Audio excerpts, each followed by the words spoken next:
Merhaba arkadaşlar, Keyifli Abla kanalımıza hoş geldiniz.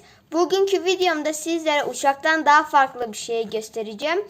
Bugün sizlere çok uzağa ve çok hızlı giden bir roket nasıl yapılır onu göstereceğim. Bu roketimizin yapımı çok kolay olacak. Hadi malzemelerine geçelim. Makas.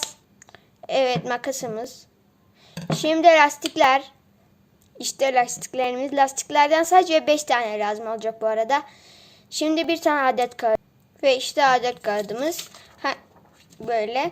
Şimdi bütün malzemeleri hepsini göstereyim. Ve işte bütün malzemelerimiz görüyorsunuz. İlk başta sizlere lastikler nasıl yapılır onu göstereyim. Şöyle. 2 tane lastik alıyoruz. 5 tane. İlk başta 5 tane burada var.